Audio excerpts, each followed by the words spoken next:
Welcome everyone, and thank you for joining today's webinar, 3 Phenomena Fueling Ransomware in 2018. I'm Alex Shuddy with CyberSight, and will be helping facilitate today's webinar. During the webinar, if you have questions, please type them in the chat box, and we'll answer questions at the end of the session. I'd like to introduce Antonio Shalita, the Director of Product Management at CyberSight, who will take you through today's presentation. Thank you, Alex, and it's great to be here, everybody, and be with you today to speak with you about the ransomware and the growth of ransomware, and share with you insights that we have been seeing over the past more than 1 year from looking at this problem. So the outline of the talk that we're going to talk to you about today is we're going to start with talking about the 3 major phenomena that are fueling ransomware. We're then going to talk about popular infection techniques that cyber criminals are using to spread their attacks. Next, we'll talk about how is ransomware evolving and focus on 2018 changes. And then we're going to share with you tips on how to stay protected. So let's start with defining what is ransomware. So ransomware is a type of security attack where an attacker encrypts your data and essentially will demand a ransom to return your data. The ransom is usually in the form of cryptocurrency, and what attackers do is they employ scare tactics. They'll show scary images, or they will show countdown timers, and they'll try to exploit the victim's psychology and emotions to get them to act quickly if they would like to get their data back. If we look at the Verizon data breach and investigation report that came out recently in 2018, the report says that 76% of cybersecurity breaches are motivated by financial gains. So that's more than 3/4 of all attacks. The attackers are driven to monetize their efforts. If we also look at the report, it tells us on the right-hand side of the screen that ransomware is a top threat and it's growing significantly. In 2017, in fact, almost 40% of all malware incidents contained ransomware. That's a very significant number. So let's talk about the first phenomenon of why is ransomware growing so rapidly. And the first phenomenon has to do with the rise of cryptocurrencies. As we all know, cryptocurrencies over the last 2 to 3 years have really taken the world by storm. And cryptocurrencies have enabled both legitimate applications as well as illegitimate applications. In particular, when it comes to ransomware and other illegitimate things, hackers have found that cryptocurrencies are an excellent vehicle for them to collect payments efficiently, as well as to collect payments in a manner that is pseudo-anonymous. So that makes it harder for law enforcement to track who's collecting payments, and it makes it easy for them to collect those payments.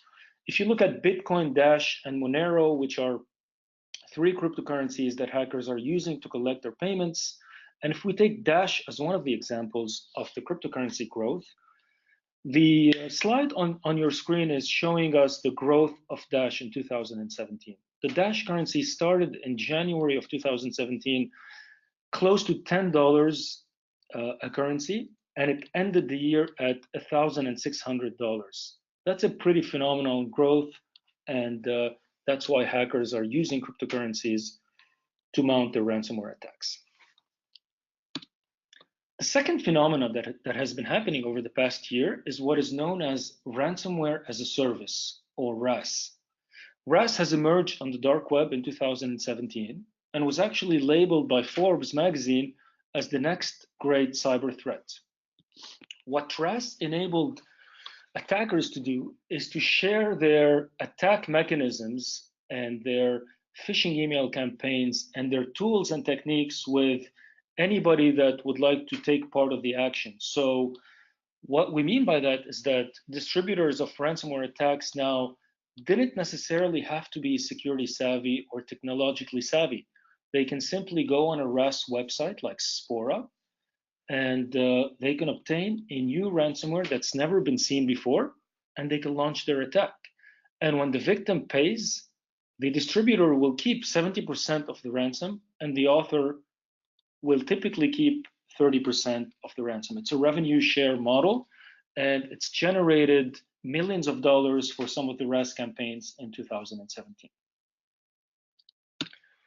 A third phenomenon that happened almost 1 year and 2 months ago exactly was a major leak from the NSA that essentially exposed a zero-day exploit that is called also Eternal Blue to the public.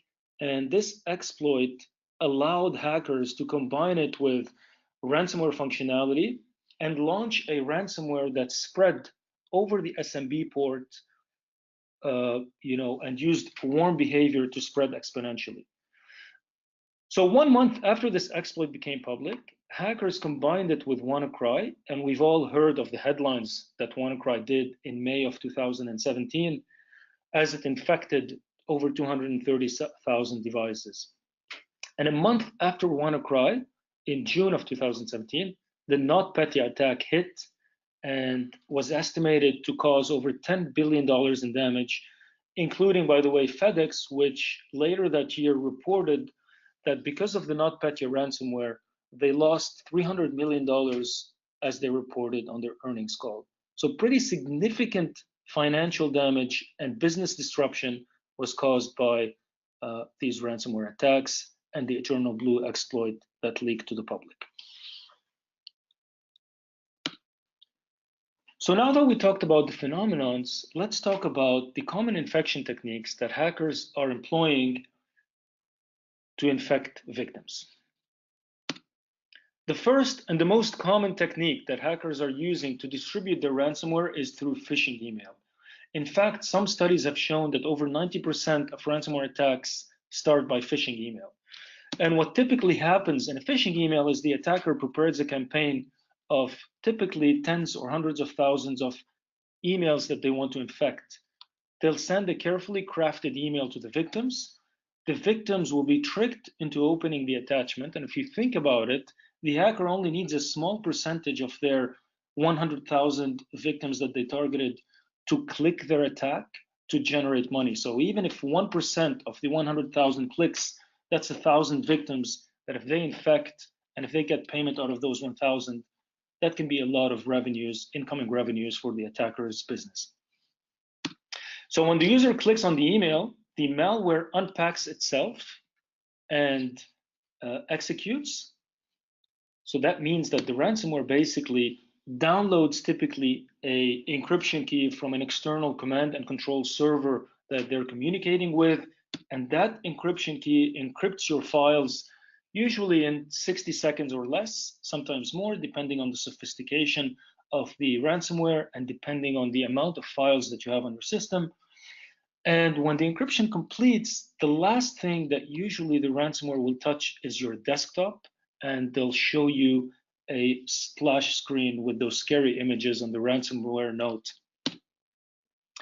And after that, you have two options or more, but you have typically two options. If you don't have backups, your options are pay the ransom or lose your files. And if you do decide to pay, there's a high likelihood that you get your files, but it's not guaranteed. The attackers are motivated to give you your files back because they want the forums to say that they're giving files back so that they can get more money, but you're not guaranteed to get your files back. So let's talk about a second infection technique that attackers take. And that second infection technique is what is known as compromised websites or drive-by downloads. What happens in this scenario is hackers will target websites and they'll inject malicious codes on websites, and they typically will take advantage of known vulnerabilities in plugins or WordPress or other code that this website is running. And they'll use exploit kits and malicious advertising to basically, in certain cases, execute the ransomware without the user having to click on any button, in some cases, on the website. And by the way, the hackers have targeted popular websites, including the New York Times, the BBC, and even the NFL.com, and they were able to plant ransomware on those sites. And one example is the CryptXXX ransomware that infected victims that have visited websites through drive-by downloads. So another dangerous avenue to keep an eye out for drive-by downloads. A third technique that's really gaining popularity in 2018 is that attackers are finding their way in through what is known as Remote Desktop Protocol, or RDP. RDP is a standard protocol that IT administrators and system admins will use to remotely access the machine. Even employees in some cases will use RDP to access their machine from a remote location. Well, it turns out that there's over 10 million machines that have the RDP open and exposed to the internet. And those machines are discoverable on search engines like Shodan and other search engines. And hackers can simply go to those engines and find the machines that have open RDP ports. And what they can then do is use brute force password tools to guess the password, to brute force their way into the password, into the machine. And once they penetrate the machine, they can then escalate their privileges. They can create a new account for themselves to evade detection. And they can launch the ransomware. And not only that, they can spread laterally from the machine that they entered your environment to other machines. This could be servers, this could be other computers, and they can also infect those machines. So RDP, another dangerous threat to keep an eye out for.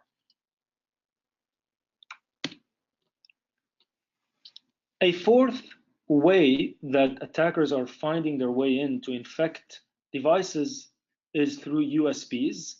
And if we reflect back on the very, very famous Stuxnet cybersecurity attack, it actually started by USB. And ransomware can also start by USB. In fact, police in Australia have warned that there has been a fake promotional Netflix campaign that is being distributed over USB to spread ransomware to their citizens. And additionally, a Spora ransomware variant has added the capability to replicate itself to USB in hidden file format so that it can infect additional people in the environment that plug in USBs to the computers that have been infected by Spora. So these are the four major infection techniques that attackers use to infect victims with ransomware. So let's talk about now, how is ransomware evolving? How is it changing? How are attackers getting better? Well, the first thing that they're doing, and that's a major thing that they're doing, is they took advantage of the Eternal Blue exploit that we talked about, and they were able to spread exponentially.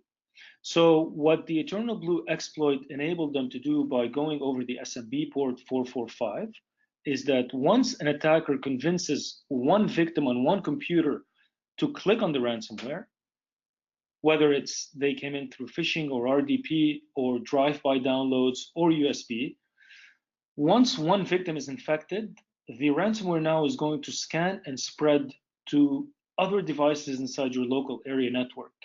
And it's typically going to try to go to your high-value servers, like a finance server or an email server or other servers that are hosting your critical data or your critical business services, and it's going to infect them, and it's going to try and disrupt your business and take it down so that the business owner is motivated to pay the ransom to get their operations back up and running.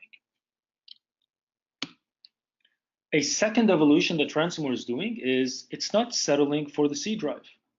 Ransomware authors have realized that people use D drives, E drive, X drives, and other drives that they have on their devices, and they added the intelligence to go after those drives. And they also added the intelligence to go after network shared drives.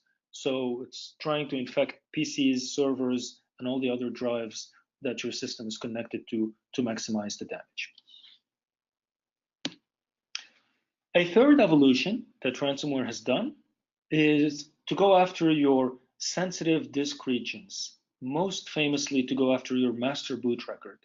The master boot record, as you may know, is a component in your up in your machine that loads your operating system. So it's a software component that runs before the Windows operating system runs or the Linux operating system runs, and it allows your machine to boot up.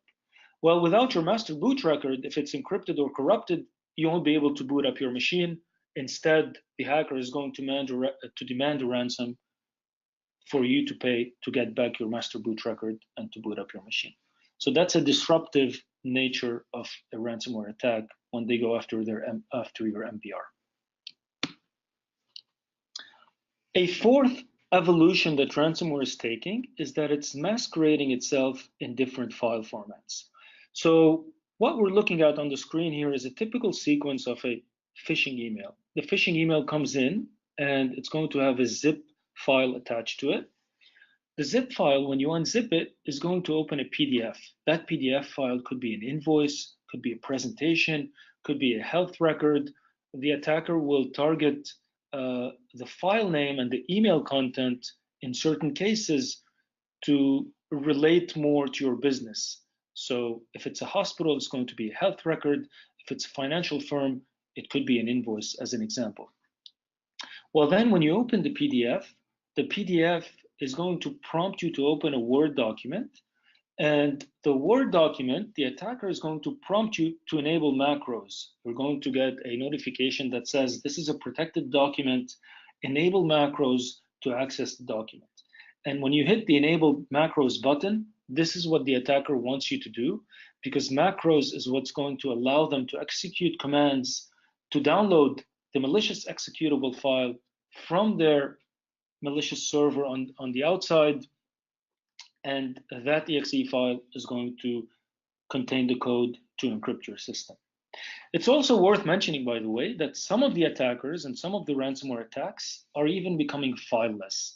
And what fileless means is that the last step when an exe file is downloaded and this sequence of events won't even be necessary. It's going to contain code that can execute in memory the instructions required to encrypt your data.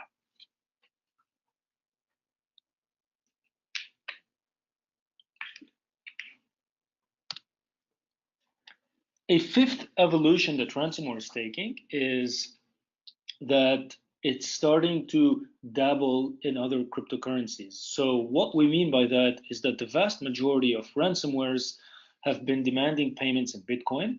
Well, we've seen that Dash grew significantly from $10 to $1,600 in 2017. Attackers have taken notice, and in 2018, a new popular ransomware called Grand Crab has changed their payment method to Dash. And not only do they demand Dash, but they also give you the option, as we can see here on the right-hand side of the screen, to obtain Dash. So if you don't have Dash currency, they give you the listings of exchanges that you can go to, such as cex.io or 24xbtc.com or other exchanges that you can navigate to and in a simple manner buy Dash currency and pay your Dash currency to get your data back if you choose to do so. Typical payments of Grand Crab are between $500 and $1,500, and it's one of the ones that's using Dash as an evolution. Another major one that's really dominated the headlines of 2018 is the remote desktop protocol infection technique that we talked about earlier. In 2018, if we look at the timeline of 2018, in January there was a big hospital in Indiana that was impacted by SamSam that came in through RDP, and they had to pay $55,000 to get their data back, even though the senior executives of the hospital reported that they had backups of their data. But the reason they had to pay the ransom was that it was going to take them 3 weeks to restore their backups, and they simply couldn't afford to wait 3 weeks and to have doctors, nurses, and the staff at the hospital not being able to access their machines for 3 weeks and their data for 3 weeks. Another big impact that SamSam had was on the Colorado Department of Transportation. The Colorado Department of Transportation had 2,000 computers shut down, essentially, because SamSam infected them. City of Atlanta is another one that's still really reeling from the ransomware attack that SamSam mounted on them. In fact, it came out recently that one of the departments of City of Atlanta that was impacted, the police department, they lost dashcam video evidence because of SamSam. So you can imagine the public safety implications of losing those dashcam video evidences, that this could have because of the SamSam ransomware. So RDP, another big concern in 2018, and another angle that hackers are using to mount their attacks. Another very new evolution that ransomware is taking is the ability to build in intelligence to decide whether to launch a ransomware attack or whether to launch a crypto mining attack on the victim's machine. So Rockney ransomware recently came out with a new version of Rockney that had the intelligence to mount either ransomware or crypto mining. And what crypto mining is, as you may know, is an attack where cyber criminals will take advantage of your resources, your CPU power, your GPU power, and your computational resources to mine for cryptocurrencies. So in the case of Rockney, based on certain files that are present on your system, or certain registries that are present on your system, or based on the power of your CPU, the attackers will decide whether to launch a ransomware or crypto mining. Both avenues are going to make money for the attackers, and they're essentially trying to optimize their business model with this added intelligence. Another very interesting update that ransomware authors have done in a new variant of SamSam is their password protecting their work. And what we mean by that is that the ransomware has added the ability to accept a password from the hacker, and only the hacker in this case, that is required for it to fully execute. So if a security analyst or a malware researcher attempts to obtain this sample to reverse engineer it and run it and study its behavior, it's not going to really execute without having that password that only attackers have. Attackers have used this approach with targeted attacks, and they've used this password and targeted attacks to be able to protect their source of revenue, essentially.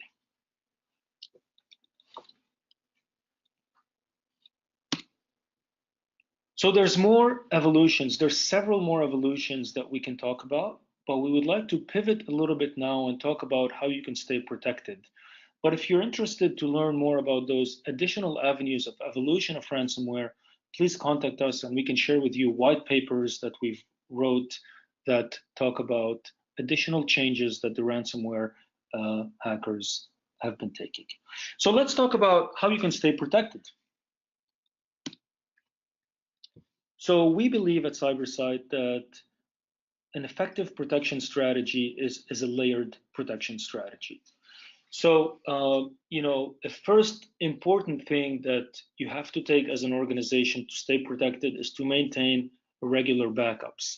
And in an ideal world, those backups should be offline. They should, not be connected to the internet or to your network all the time, because attackers have shown in past ransomwares that they'll go after your backups and they'll try to target your backups to make you, essentially have to pay to get your data back.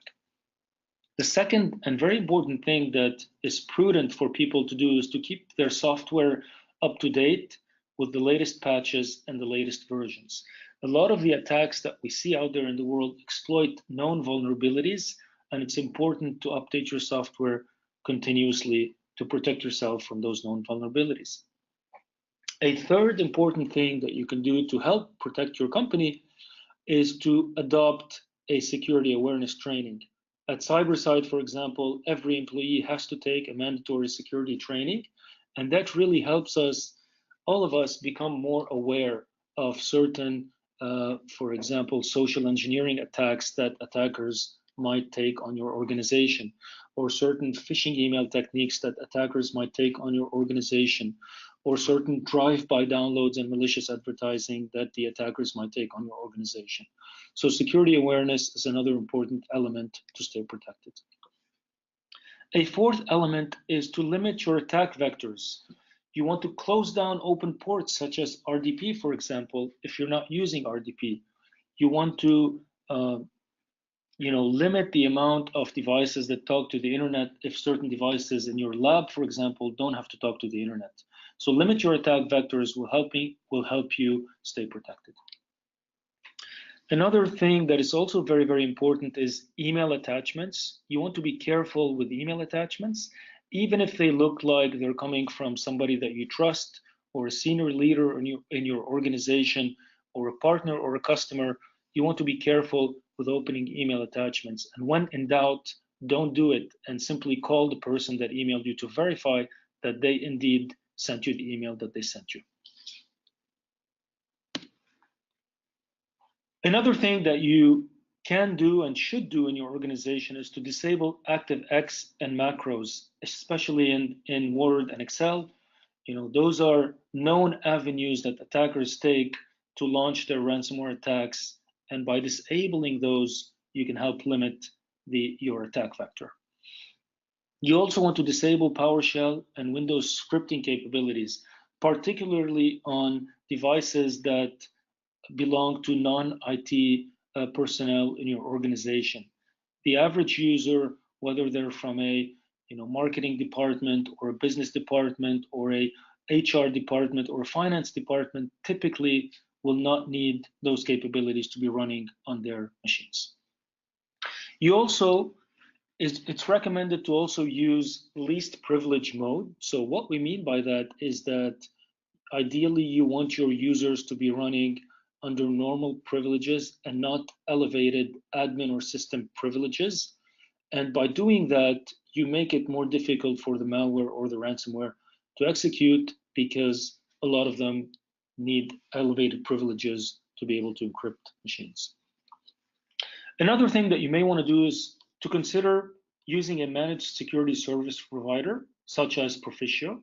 So what Proficio does, Proficio is one of the leading MSSPs in the world, and what they do is they help you with monitoring your network, your firewalls, your intrusion detection systems, your intrusion prevention systems, and all your other security systems, and help you understand, based on the thousands and thousands of alerts that you're receiving every day, what are the 3 or 5 critical alerts that you have to look for to stop a cybersecurity attack that may be happening on your environment. Another thing you can do is to consider using a behavioral-based protection solution, such as RansomStopper that we offer at CyberSight. And we're going to spend a few minutes to tell you more about a ransomware protection solution. So CyberSight RansomStopper was recently awarded by PC Magazine excellent ratings and awarded the editor's choice. It was reviewed independently by PC Magazine and was chosen as one of the top ransomware protection solutions for 2018. And the capabilities that it provides to your business are that it's a very, very easy application to install. It stops over 99% of ransomware, and it can protect both your PCs as well as your servers. And the business edition comes with a centralized management console that helps you understand the alerts, the dashboards, and the activity that's going on in your environment from a centralized location. The benefits to your business that RansomStopper provides are really a lot to do with uptime. With RansomStopper, you can help preserve your uptime and prevent business disruptions due to a ransomware attack. You'll also be able to stop over 99% of ransomware attacks, including ones that are zero-day or polymorphic. The solution is behavioral-based and not signature-based, and is able to stop ransomware attacks that it hadn't seen before. The solution, by the way, also protects you independent of the attack delivery methods. The methods that we talked about earlier, whether they're phishing, RDP, web download, or USB, can all be protected against through RansomStopper. The solution is also very, very easy to deploy and very fast to deploy and requires minimal ongoing effort. It comes with a portal and it's compatible with all the major antiviruses out there in the world. So this concludes our presentation part of the webinar. We'd like to say that we are running a promotion for the webinar attendees on RansomStopper. We're running a 33% promotion valid until July 31st, 2018. If you'd like to take advantage of this promotion to protect your environment with RansomStopper, please contact us at info@cybersight.com. Thank you very much for your attendance. I'll turn it to Alex now for the Q&A section. Thank you, Antonio. We have a few questions here in the queue, and it looks like our first question we have is, how is RansomStopper different from your typical antivirus solutions? Thank you, Alex. So the RansomStopper solution is different from antiviruses in several key ways. The first key way that is different is that, as we mentioned, it's a behavioral-based solution. It uses machine learning and behavioral analysis to detect malicious files and malicious processes associated with ransomware, and it automatically blocks a file or quarantines a file or blocks a process automatically on behalf of the user. So it's not a signature-based solution. It doesn't require high overhead on your network or on your device. It simply works effectively and efficiently to protect you from ransomware. Excellent. So next question we have is, do you predict ransomware to continue to grow over the next few years? So from our perspective, we definitely see ransomware as a growing problem that is going to continue to grow. And the reasons are several folds. One of the main reasons is that ransomware is an attractive method for hackers to generate revenues, and it's a low-risk method if you think about it, and it's a direct method for them to make money. So we definitely expect it to grow, and in fact, there's been researchers that demonstrated ransomware targeting robots and encrypting robots and demanding payments to be made to restore the robot to its original functionality. So we don't think the problem is going to go away anytime soon, and we expect it to continue to be a threat. Excellent. So we have another question here. How do you deploy RansomStopper in business environments? Deploying RansomStopper in business environments is very simple. We will send you a welcome email to access the portal, and the portal has a downloads page that allows you to download the agent, and the agent installation is a silent installation. So there's no prompt required for you to click. You simply install it, and it takes under 60 seconds to install on your machine, and it's protected. So very, very simple installation. We've actually done deployments on hundreds of machines in less than 1 hour in a business environment. Excellent. We've got one more question here. And how does RansomStopper work with other solutions? RansomStopper works well with other solutions. We've tested it with all the major antiviruses for interoperability, and we have no issues there. It also complements your technologies such as firewalls or intrusion detection systems well. Think of RansomStopper as your last line of defense. So it's sitting really in the kernel of the operating system of your computer and protecting you as a last line of defense from any ransomware attacks that have snuck through into your environment. Excellent. We just had one more question come in. Want to know what are some future features on the product roadmap for CyberSight? We have several interesting things coming down the pipeline on CyberSight.